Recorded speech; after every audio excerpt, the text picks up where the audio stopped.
कहा जाता है कि महाभारत युद्ध के बाद जब दुर्योधन का अंत हो गया तो उसकी माता गांधारी बहुत दुखी हो गई और वह अपने बेटे के शव का शोक व्यक्त करने के लिए रणभूमि में आ गई थी और उनके साथ भगवान श्री कृष्ण और पांडव भी आ गए थे। गांधारी अपने पुत्रों की मृत्यु से इतनी दुखी हुई कि उन्होंने भगवान श्री कृष्ण को 36 वर्षों के बाद मृत्यु का श्राप दे दिया। ये सुनकर पांडव तो चकित रह गए, लेकिन भगवान श्री कृष्ण तनिक भी विचलित न हुए और मुस्कुराते हुए अपने ऊपर लगे अभिशाप को स्वीकार कर लिया और ठीक इसके 36 वर्षों बाद उनकी मृत्यु हो गई।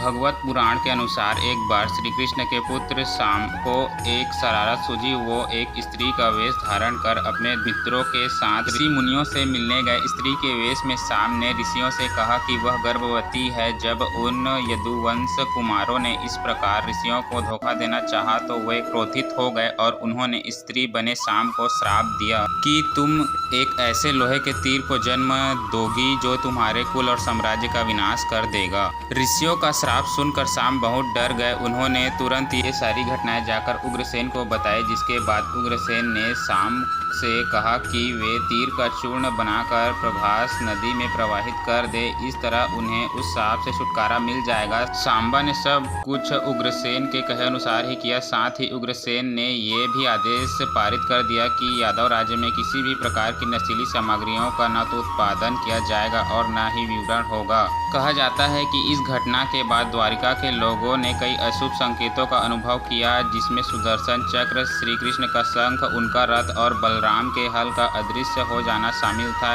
इसके अलावा यहाँ अपराधों और पापों में बढ़ोतरी होने लगी।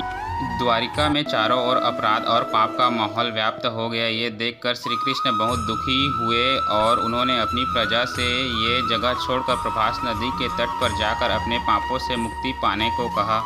इसके बाद सब लोग उनकी बात मानकर प्रभास नदी के तट पर गए, लेकिन वहां जाकर सभी मदिरा के नशे में चूर हो गए और एक दूसरे से बहस करने लगे। इसके बाद उनकी बहस ने लड़ाई का रूप धारण कर लिया और वे आपस में ही लड़ने मरने लगे। इस तरह आपस में ही लड़ कर सभी लोग मारे गए। कहते हैं कि इस घटना के कुछ दिनों बाद ही बलराम की भी मृत्यु हो गई। भगवत पुराण के अनुसार भगवान श्री कृष्ण एक दिन एक पीपल के पेड़ के नीचे विश्राम कर रहे थे। तभी जरा नाम का एक शिकारी श्री कृष्ण को हिरण समझकर दूर से उन पर तीर चला दिया, जिससे उनकी मृत्यु हो गई।